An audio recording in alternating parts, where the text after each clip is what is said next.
শিং মাছের ঝোল বানাবো। তো তাজা কিছু শিং মাছ পেয়েছিলাম বাজারে, ওটা নিয়ে এসেছি।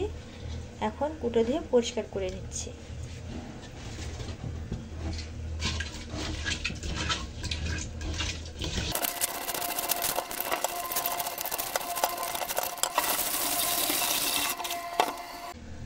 আমি আবার মাছটা সেই মাটির পাত্রেই ধুই, একটু ধুলে পরিষ্কার হয় ভালো।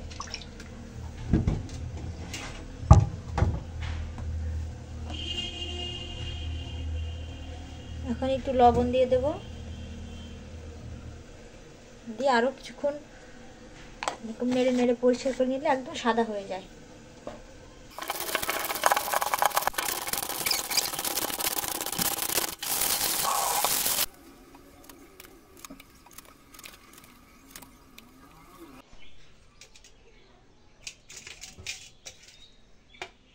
এখন একটু লবণ হলুদ দিয়ে মেখে হালকা করে ভেজে নেব।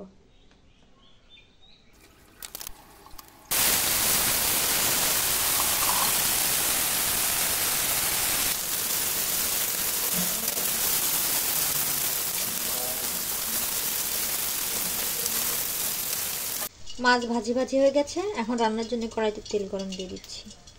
তেলটি গরম হয়ে গেলে কাঁচা ঝাল আর পেঁয়াজ ভেজে নেব।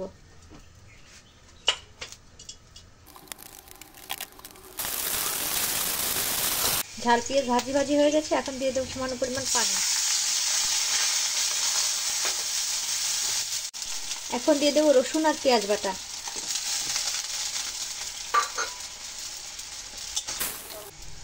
এখন দিয়ে দেবো লবণ, হলুদ আর সামান্য পরিমাণ জিরের গুঁড়ি আর সামান্য পরিমাণ ঝালের গুঁড়ি দিয়ে মশলাটি সুন্দর করে কষিয়ে নেব।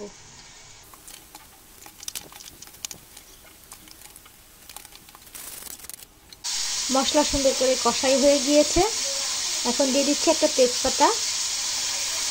একটু নেড়ে চেড়ে দিয়ে দেবো নতুন আলু আর সঙ্গে মাছগুলোও দিয়ে একসঙ্গে নেড়ে চেড়ে কষিয়ে নেব।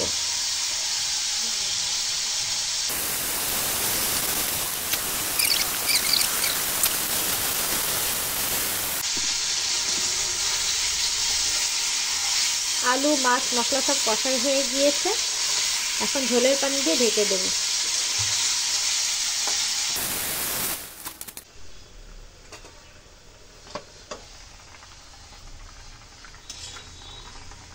তরকারিটা উতলাতে শুরু করেছে।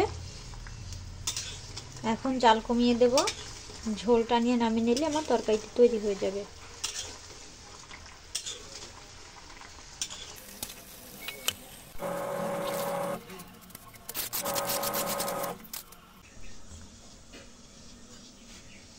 দেখুন তৈরি হয়ে গেছে মজাদার সাথে শিং মাছের ঝোল। দেখতে দারুণ, খেতেও অনেক চমৎকার। আপনারা এইভাবে তৈরি করে খেয়ে দেখতে পারেন। উপরে একটু ভাজি জিরের গুঁড়ো ছিটিয়ে দিচ্ছি, খেতে আরো সুন্দর লাগবে। ভিডিওটি দেখার জন্য সকলকে অনেক ধন্যবাদ।